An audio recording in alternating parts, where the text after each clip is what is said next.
And of course, we're talking about rebuilding the walls, and we're trying to make application to our life, like building up walls in our life, restoring relationships, furthering the kingdom of God, the church. And so there's lots of things we can learn about personal relationships, how to succeed. And we're in what I'm calling the third lesson. It starts with chapter 4, goes all the way to chapter 6. And it's how to deal with opposition, because Nehemiah faced all sorts of opposition from without, and then we're going to see tonight even found it from within. But sometimes that's the hardest. And so some principles we're looking at, that if you commit your life to living for Christ, you're going to have opposition. Because it's easy to go with the world, because that's where the majority of the people go, and they applaud you. But when you resist and go upstream, and follow God, you're going to be opposed. And so it's really challenging. Second of all, there's often going to be a cycle of progress and setback. Who's ever noticed that in your own personal life? It just seems natural that you take 2 steps forward and maybe slide back. Now, what happens is Satan wants to get you so discouraged you quit altogether. I can't do this. I can never accomplish it. And so we just have to learn how to deal with opposition, because progress and success is never achieved with one giant jump, is it? I mean, very rarely. It's a lot of short steps and just keep trying and succeeding. So that's what we're going to see here. There's this cycle, okay? And then in Nehemiah's case, success, and I think it's obviously true for a Christian, is seen in 2 things. Just take the issue first to God, and then follow up with action. And they go hand in hand, because if you trust God with your heart, you're going to do what He asks you to do, even though sometimes you don't know how it's going to work out because you're trusting Him. But if there's no action, what does that show, really? You don't trust Him, okay? And you're not confident in what you're doing. And that's what Satan wants to do, is get you to be fearful so he can immobilize you. So that's what we've seen, and we're now in in this section where there's physical threats against the builders. So actually we're in chapter 4. We have to finish this section, and we're going to just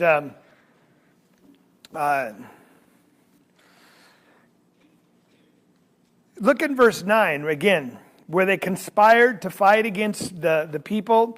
But what did they do in verse 9? Well, first of all, they prayed. I want you to see that cycle. So they prayed, all right? And so verse 11, the enemy said, they won't see until we come among them, kill them. So they see terrorist attacks to put fear in them. So the Jews that had heard about this, the faithful ones, reported it. So verse 13, I stationed men in the lower parts of the space and the wall in the exposed places, and I stationed the walls, the people and families with their swords, spears, and bows. When I saw their fear, I rose and spoke to the nobles, the officials, and the rest of the people. Do not be afraid of them. Remember the Lord, who is great and awesome, and fight for your brothers, your sons, your daughters, your wives, and your houses. So when our enemies had heard that it was known to us that God had frustrated their plan, then of all of us returned to the wall, each one of his work. Now, so this is where we left off last week, and we're showing us how to overcome fear, because he saw their fear. Nehemiah was aware of that. And what was the solution that was in the text that we drew out last week? It's there again. Don't be afraid, but what? Well, remember the Lord, the awesome, great and awesome one. And so when we're afraid, we're usually looking at our enemies or looking at what's fearful, the storm coming. And what we have to do is what? Take our eyes off that and remember the Lord. We're going to be okay because he's great and awesome. And we talked about the storm on Sunday. In Texas, it was rain. And in Florida, it was the winds plus the tidal surge and the rain. And, of course, in Mexico, it was God shaking the earth. Who's in charge of all those things? That's the only reason I remind you. God. He's the great and awesome God. And if we just remember him and he's got our back always, are we going to be okay? So I don't care if you're rebuilding your life, you're rebuilding your marriage, you're rebuilding your reputation, you're rebuilding a church. The success is not going to be found here. And Satan's going to attack us and try to get us so scared that we stop. And that's why we have to remember the Lord. So he who is with them, of course, is greater than he who is in the world. Who's the God of this world? And now, is that always true? God is greater than any of your problems. Now, if we keep telling ourselves that, God's greater than my problems. God's greater than any issue I'm going to face. God is greater, right? Now, that's trust. And that's what he's asked us to do. So we looked at this. God has said 77 times, the Bible, do not be afraid. Do not be afraid. So verse 15, we read it. It's interesting. It says, God frustrated their plans. Now, how did God frustrate their plans?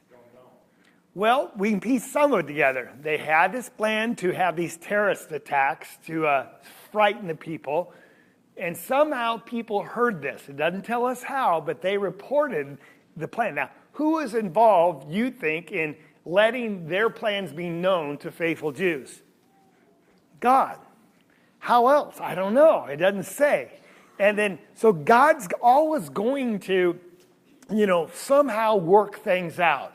And then what did they do immediately? Back to work. It's just got to be followed with work. When's there a day off for a Christian? Let me ask this. When's there a day off from being a mother? Hillary goes, no. When's there a day off from being a father or a husband? The day you start taking a day off in any of these relationships is when you can start having problems, right? And so you got to just keep going back to work. And just don't let the setbacks and the discourage you. All right, so that's where we are. Getting on with the work was the victory. And I want you to see that. The victory is not in overcoming their plans. The victory is continuing with the work. Because if you continue with the work, someday will the wall be done? All right. So Babedo's here, and good to see you. You're a junior now, right? And can I tell your story? All right. He was 2 years, and you went to school up there in Seattle. And you took some time off, right? And now you are a junior. How many years did you take off? 1 year. How many people took more than 4 years to finish their college degree? Oh, yeah. How long? 5 years. Who took 6? Do I have 7? How many people did not get their degree? All right. And why did you not get your degree, Ann? Because I lost my sense of priority. Other things took precedence. Just tell me the truth. I quit. Thank you. I quit. Now, there's all the reasons why we quit. Run out of money, got unmotivated, got distracted, got married, got sick. I don't know, right? But the reason you'll have success if you just keep on working at it. Just get back to work. And so someday, Babedo, are you going to graduate? As long as you don't what? Thank you. All right. All right, class is over. We're done. That's all there is. Spiritually, it's just even more important that you get to heaven if you just don't quit. Just keep getting back to work. That's all what it is. All right, so there's where we are. So now we're going to see in verse 16, the whole work. We're building the walls around Jerusalem, and it takes on a whole different kind of nature. From that day on, verse 16 of Nehemiah Chapter 4, half of my servants carried on the work, while half of them held the spears and the shields and the bows and the breastplates. And the captains were behind the whole house of Judah. Verse 17, those who were rebuilding the wall and those who carried burdens took their load with one hand, doing the work, and the other holding a weapon. As for the builders, each wore a sword girded at his side as he built, while the trumpeter stood near me. So I said to the nobles, the officials, and the rest of the people, the work is great and extensive. Does he acknowledge this is tough? Yes. Yeah. The work is great and extensive, and we are separated on the wall far from one another. At whatever place you hear the sound of the trumpet, rally to that spot, and then what? Our God will fight for us. Does this guy have great faith or what? He understands it. He gets it. All right, so let's look at it. Now, when they go to work, what are they carrying? Their sword or spear or bow and their tools, whatever it is. All right? And so, would that be awkward? But, I'm sorry? Multitasking. And it'd be very difficult to try to build a house or do anything when you're always trying to defend yourself and have to fight. And when the trumpet sounds, you got to run and take care of your neighbors, your brethren down the wall. And that's what they're asked to do. Yes? That reminds me a little bit of the Passover where they had to have their staff and their sandals on and be ready to go. That's right. Kind of. Yeah. But let's just think about it. Isn't that our life on this earth? If you ever let your guard down for once, what's going to happen? I'm talking about spiritually. Who's trying to devour you? He is, isn't he? And it says, here the kingdom of God is going to be built, in the life of a Christian, it's going to be built both with a sword and a trowel. In other words, we're supposed to take up the sword of the Spirit, aren't we? And we have to defend ourselves, the shield of faith. And we have to fight, but if we're going to be working, we still have to protect ourselves, always. And that's kind of challenging to do it. And so here these individuals, they got a sword girded at his side as he built. You're doing both at the same time. And again, I remind you of what it says in 1 Peter, I think it is, chapter 5, verse 8. Be sober and be on the alert. Sober means wide awake, and alert means what? Always watching, scanning the horizon. Why? Because Satan is trying to take you out. Now, they're building a wall, and they got physical enemies that you can see. Which would be easier, defending against those enemies or Satan? Can you see Satan? Which would be easier? I think the physical enemies. You see them coming, right? But if we're not vigilant and have our spiritual eyes open, Satan's going to sneak in the back door and we wonder, why did I fall again? Now, from class, what are the 3 ways he gets us to sin? The 3 ways we get tempted. Lust of the flesh, lust of the eyes, pride of life. How often do those sneak in our life? All the time. Why do people lie and not confess when they've been caught doing something? Pride of life, right? Why do people end up committing acts of immorality or lusting or whatever? Lust of the flesh. In Satan, is he good the way he sets you up for those things? Is it easy to cheat on a test or do something wrong? Pride of life, lust of the eyes, whatever. And we have to be constantly vigilant in a marriage relationship. Is Satan trying to destroy that? Always. And often, the reason you have these ugly arguments is which one? Lust of the eyes, lust of the flesh, or pride of life? Pride of life. I'm going to show him or I'm going to show her. I'm not going to back down. It's usually one of those, right? And they just start banging heads. Why are you laughing? Tim's not that way, is he? All right. I say this seriously because we have to be constantly vigilant. Now notice this work. It was carried on all day long. Oh, I didn't show that. Let each man with his servant spend the night within Jerusalem, so they may be a guard for us by night and labor by day. Isn't that something? And it says, I, my brothers, my servants, nor the men of the guard who followed me, none of us removed our clothes. Each took his weapon, even to water. They worked from dawn until the... Now, can you carry on this type of workload indefinitely, forever? But are there times in life where you need to work diligently 12, 14 hours a day. Yeah. There's times that you just need to give it your all, and then you can relax later. These guys are working all day. They slept on the job, so if they get attacked, they could defend. And they're always on the defensive, always. Now, again, most of these are slaves or people coming out of captivity. Are they warriors? No. Trained? No. But they're watching out and protecting themselves. And if we're waiting for someone else to do the work for us or protect us, we'll be waiting a long time. We have to stand up and start building ourselves. All right? Any thoughts or questions before we go on? Marvin. So, just for my own clarification, sword here means like the Bible or the Word? Is that right? For us? Yes, for us. Yes. We're not going to carry a physical sword like they did. But yes. You know, it says that in Ephesians chapter 6. You know, the only offensive weapon we have in the armor of God is everything's defensive except the sword. It's the sword of the Spirit. Yeah. Because when it comes to our enemies, what do we do for them? We pray for them. We do good for them. We don't curse them. We bless them. That's how we treat them. We don't kill them. Right? And I like the trial because as New Testament Christians, our job is to edify.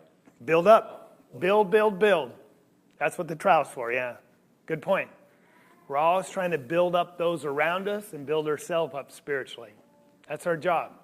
All right, so there we are.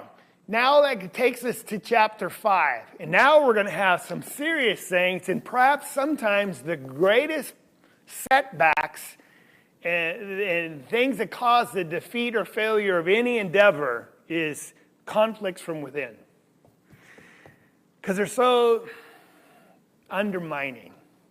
When people that you should be able to count on, that should be on the same team, start fighting against you or the greater cause. Well, that's what's going to happen here. So let's look at it, okay? We're in chapter 5 now in verse 1.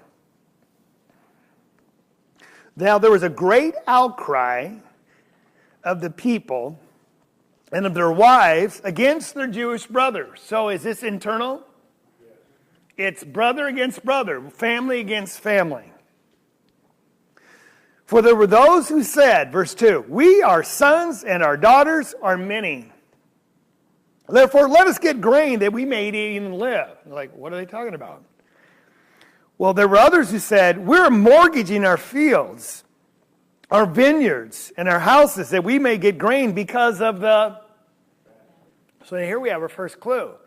They have many family, or members of their family, and they're starving, but yet they're spending all their time building the wall, and they need to go get food because there's a shortage of it.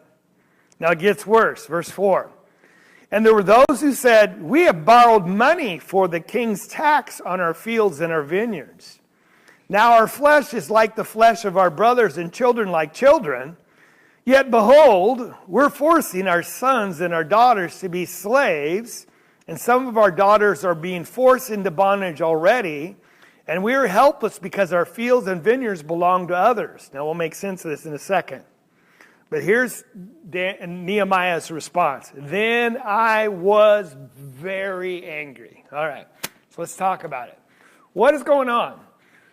When we see this, you know, when we talk about the church today, God's promised the same thing.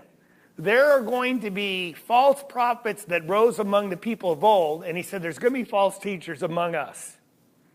And that just, to me, just is striking. There are going to be people that you know, potentially, right, that claim to be a Christian, but they were going to go out and start teaching false things, introduce destructive heresies, deny the master, being swift destruction upon themselves, and because of their actions, what does it say? Many will follow their sensuality, and because of them, the way of the truth will be maligned. In Titus chapter 1, there are many rebellious people, empty talkers and deceivers, especially the Jews, who must be silenced because they're what? Upsetting entire families. Is that in the church he's talking about? Now, if that was happening in the first century, do you think it's happening today? So it's internal conflict. It's almost like Satan said this. Okay, Jesus is born on the earth, and he tried to kill him, didn't he? All babies under age 2 were put to death. Did it work? No, they went to Egypt, right? So then he tried to tempt him. If I get him to sin, then I own him. Did that work? Yeah, he tempted him many other times, it says. And then finally in the garden, he tried to get him to back out. But, Jesus, thy will and not mine be done. So then he said, I'll put him to death. Now, Satan thought he had won then, didn't he, on the cross? But actually, whose hands is he playing into when he has Christ crucified? God's plan. And so Christ defeated him in the grave, saved all those souls, and brought salvation to men, ascended on high, and sat on the throne of God. And Satan goes, man. So now who does he go after?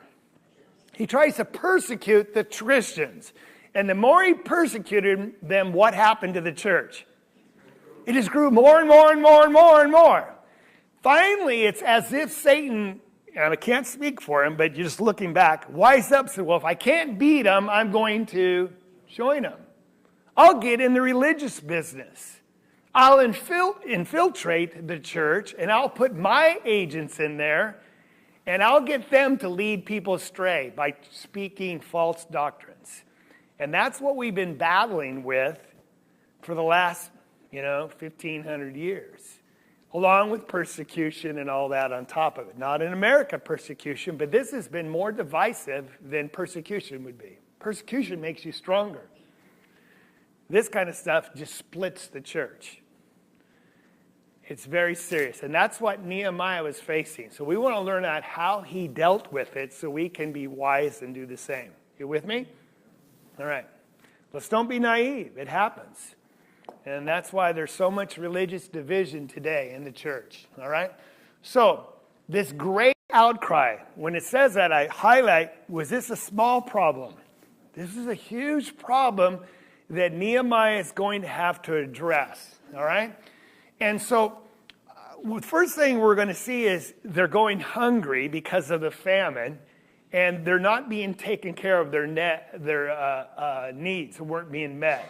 And then verse 3, they're having to mortgage their vineyards, their farms, even their houses so they can go out and get necessities of life. Now we're going to see that with that, the people that are lending them money are charging them interest on the money they lend them. You say, well, what's wrong with that? Can someone help me? What's wrong with charging interest when you loan someone money? Specifically condemned under the old law. When it comes to needs and necessity in poor people. If it's a business thing, yes, that's another story. But when your brother and sister is in need, you do not make profit off their neediness. Because there's something wrong with that, isn't there? Just at its core. Oh, you're starving? Here, I'll give you $5. It'll cost you 50% interest. Isn't there something wrong with that? It shows something about your character. And so God always forbid it, but yet that's what they're doing here, all right? So now all of a sudden they're having problems paying the king's tax. Now, can you control the famine? No. Is it okay? Is the problem that you have to pay a tax? No, because you have to pay taxes. We all do. But what's the real problem in all this? It's their own brethren. They're charging them interest and exploiting them in their poverty. Because look what happens.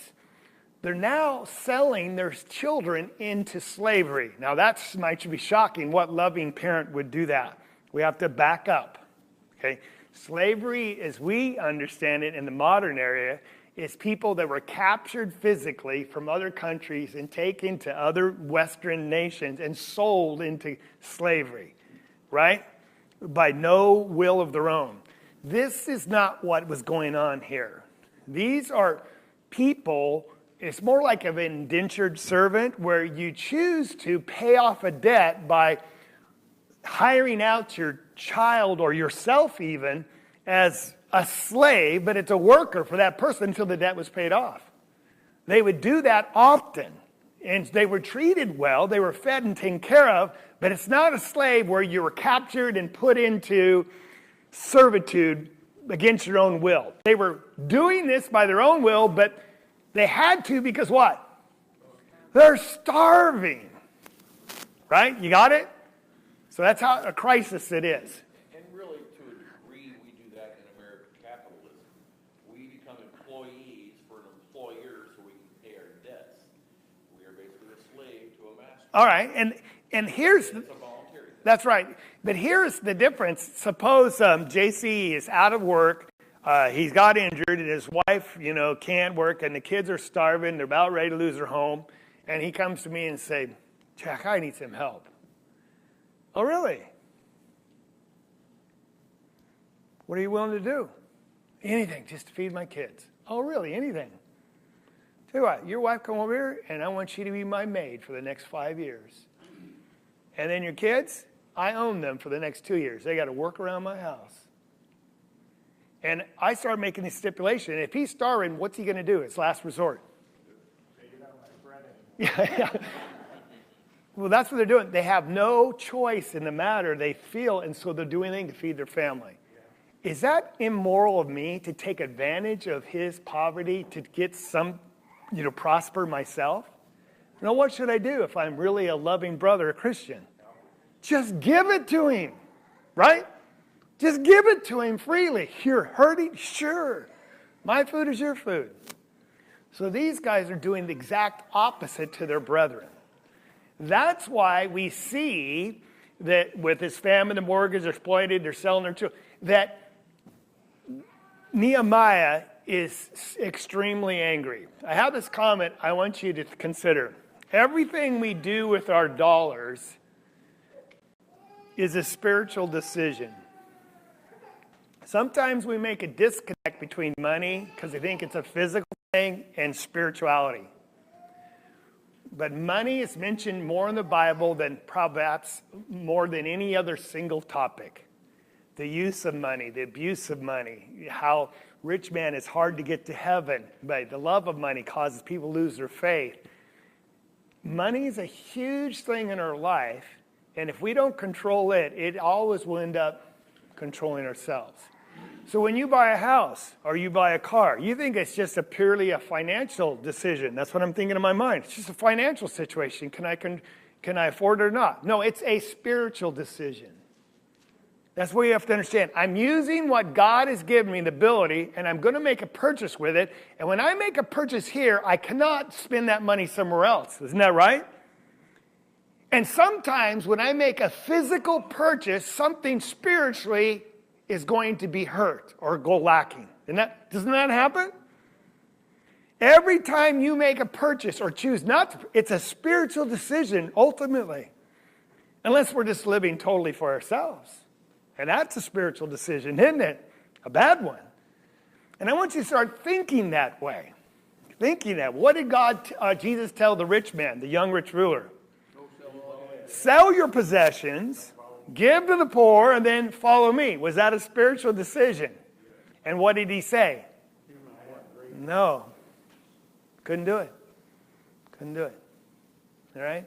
What was Judas's biggest problem? Money. Was that a spiritual issue or just a financial problem? It had nothing to do with finances. It was his heart, wasn't it? He's a thief. He loved money. And it cost him his soul. And so that's the heart of these problems here. That some people are just money hungry, and that's what's happening. Money problems are rarely only money problems. Most often, they come from a spiritual issue. Most often.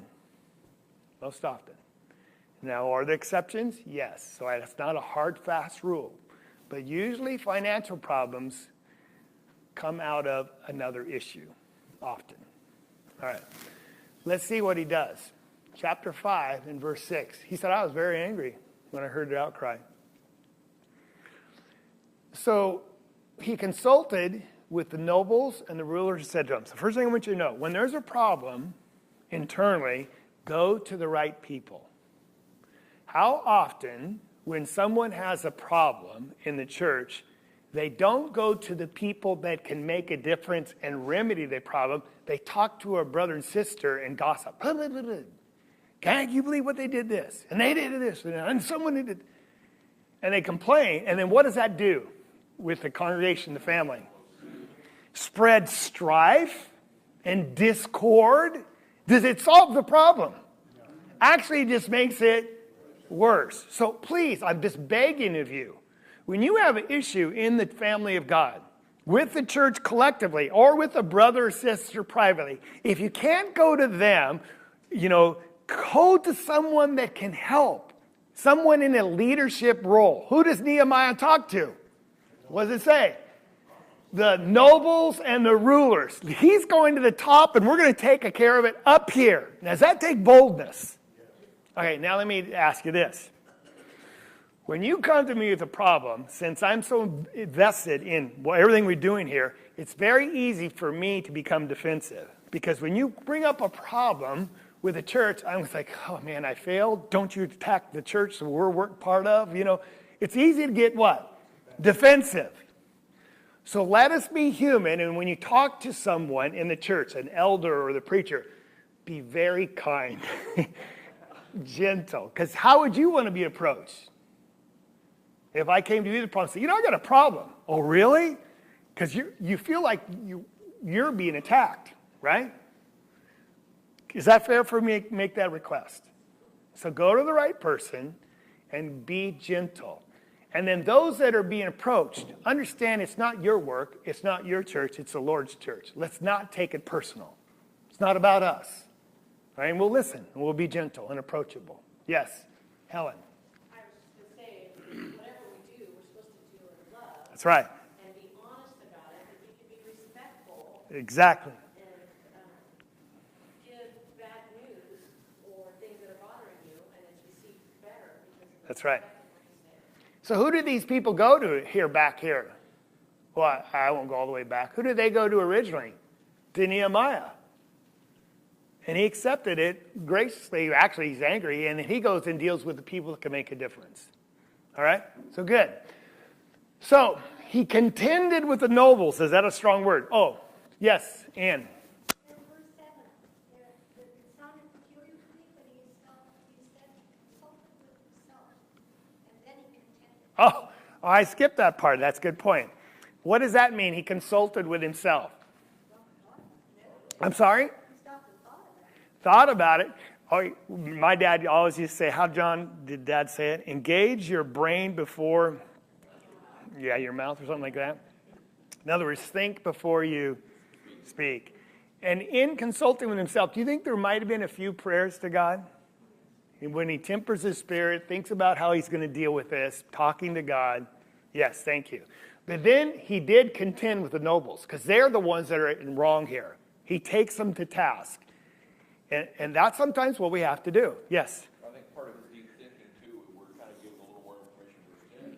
He was guilty of the same thing. And we're told that in verse 10. Nehemiah was guilty? Well, we'll get there, okay? All right. So I held a great assembly against them, and I said to them, we, according to our ability, have redeemed our Jewish brothers who were sold in the nations. Now, would you even sell your brothers? They may be sold to us. And they were silent, and they could not find a word to say. So what's his argument? We just got out of Babylonian captivity. We were taken there against our will and had to serve this foreign nation for 70 years. They finally come back, and you're going to take them captive yourself, your own brothers? What is he saying? Shame, shame, shame. Is it okay sometime to feel shame? Especially when we're doing wrong, right? And they were silent. What does that mean? They were wrong. Does that show something about their character? Because when a person does not have a good heart, what will they do? Fight back, defend themselves, give excuses, blame others, but they have nothing to say. Because they know they are wrong. Someone had their hand up? Right. Oh, thank you. You said that. We'll turn this off. It's on social media. It's streaming right now. Don't put it on Facebook. Facebook is good for putting out notices, for encouragements, for announcements, but please do not take anyone to task on Facebook. Do not say them anything about any brother or sister, any church, anybody. If you can't say anything good, what's the rule? Don't say it at all. All right? Thank you.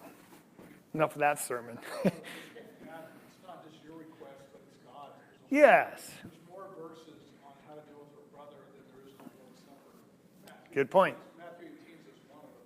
So it's not just a friendly request or a South Salem request. The New Testament tells us how to handle each one of those situations, or whether it's sinned against us, or whether he stumbled, or whether he has caused a problem against me. That's right. There's warnings very specifically on how to deal with that. That's right. Because it's so dangerous. That's right. Go to them in private, is what he says. And if they do it to you publicly, you can instant message them privately. You don't have to go respond publicly. All right? If you feel like you have to respond, do it privately. All right? Okay, good. It's interesting. Here, one of the issues is you're exacting usury, each from his brother. That's interest on the money they're charging him. Exodus 22, verse 25, if you lend money to my people, to the poor among you, you're not to act as a creditor to him. You shall not charge him interest. Leviticus, Deuteronomy says the same thing. It was just so clear. When someone's in need, you don't take advantage of their need. You just give them the money. And if you do loan it to them, interest free. Right? Doesn't that seem just the noble thing to do? They weren't doing it. It's interesting. Nothing is said about the work here, but it seems like this issue, some have implied, has probably stopped the work on the wall altogether. Because there's nothing mentioned about the wall. It's people, hey, we got to go take care of our family. And you want us to work. So it seems like it could have stopped the work on the wall. It wasn't the enemies without. It wasn't the fear of death. What was it that if this stopped the work, what was it? Internal problems. It'll freeze the work of the church more than anything, quicker than anything. Yes? Yeah, they're not working. We pulled everybody together to talk this out, and that means no one can be. At least during this assembly, yes, yeah. That's right. JC? Not only that, but is it just here, does it seem like it's a double slap in the face? Because isn't the reason they're trying to borrow money is because they're busy working on the wall. And not farming. Making an income, That's right. and they're building this wall to protect these people, these nobles who aren't down there dirtying their own hands. Good point. And so, I mean, it's a kick all the Yeah. way around. They're sacrificing to do this, and now they're in need, and now, yes, good point. All right. So, look what happens in the result. Here, verse 9, here's Nehemiah said, the things you are doing is not good. And not strong, he's kind but firm. And it's okay to tell some people, what you're doing is wrong. I know it's not politically correct. In today's society, we're not supposed to judge anyone. But sometimes wrong is wrong, and we have to say it. All right? That's all. Ann? Well, I was just going to say, it's so interesting because right now it's happening in our own country with, the calamity that's going on in Texas and Florida. And then it's all over the news of how they're charging, $50 for a case of water. Oh. And they're just going to the Attorney General and saying, how can you do this to your neighbors? Yes. Friends? When they're in terrible need and total devastation, and you're going to charge $50 for a case of water for them when they, Yeah. have no water? The reason they have price gouging laws on the state books is because people will price gouge in emergencies like that for gas and everything.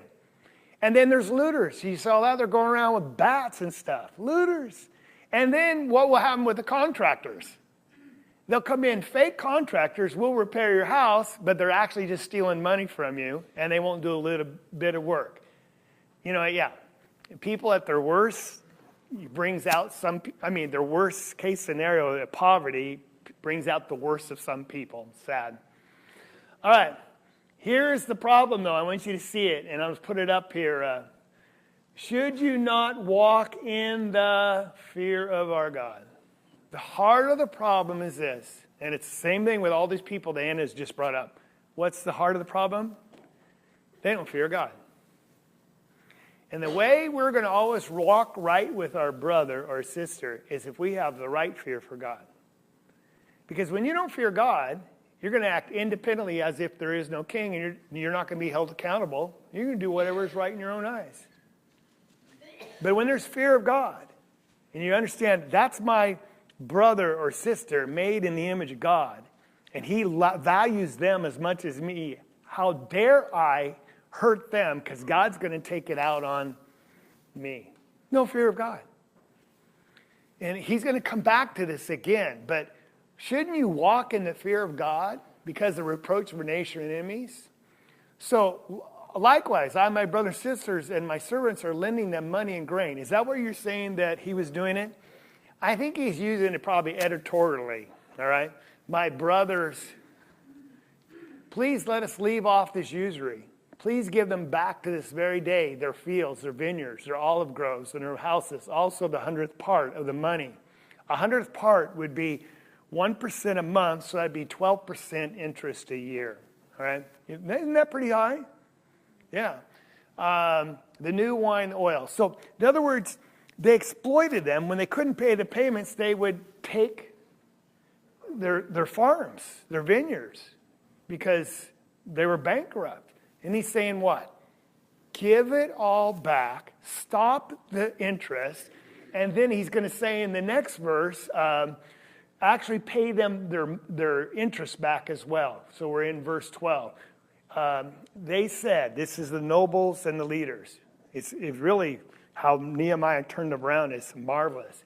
We will give it back.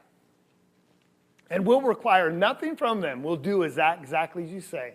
So he called the priest and he took an oath. Now, this is interesting. So Dave says, I'll pay everyone back the money that I extorted from them. Oh, you promise? Let's get a priest in here. Now, a priest is the one that was ordained by God to offer the worship. And he says, he's going to take an oath in front of you, in front of God. What's he doing, Nehemiah? Why? Accountability. When we talk about repentance, it's one thing for someone to say, I'm sorry. It's another thing to ask them, here's what we'd like you to do. God would like you to do to correct what you've done wrong. Does he outline some things? And then when they say yes, then what's the next step? Sorrow. Here's correction or restoration. And then some form of accountability. If there's no accountability, what most often happens to that person? They slip back into the same behavior. Accountability is good, isn't it? It's healthy. We all need accountability, and that's what we're supposed to do for each other. So he shook out the front of the garment and said, may God shake out every man from his house and from his possession who does not fulfill this promise. So if you're shaking out dust from your garments, may God do that to you in your life. Whoa, if God's shaking you, that's not a nice thing. If you break your word, and they said, amen. So what are they doing? We take an oath before God. And then the people did according to the promise. So they stopped the usury, they gave back the farms, they repaid the interest, and they took oaths. And it all shows, again, accountability. I'm convinced more and more, as I see it, the reason people don't, after they repent, restore their life spiritually, their marriages, their relationship, because there's no accountability. And that's the hardest thing to put in place. It's really hard. All right? Sometimes it's just being a friend to someone and checking on them all the time. That's all the accountability they need. Sometimes it's more serious than that. But just checking with people. Sometimes that's all it is. Call on them every day. How are you doing? I have one person that every time he's tempted, he's supposed to call me. Every time. And he made a promise he would. And I said, the day you don't call me and you fall short again, I'm going to be all over you. Because you promised what? You call me when you're tempted. Because I want to be there for you. And I might be able to talk about it, I might not. But if you don't call me, I didn't have a chance, and you promised. See, that's loving what? Accountability. And if we can do that for each other, we would help, all right? Okay, we're out of time. We'll stop right there. And we'll look at Nehemiah's example next week. Thank you very much. I hope we learned something in all of this. Heather.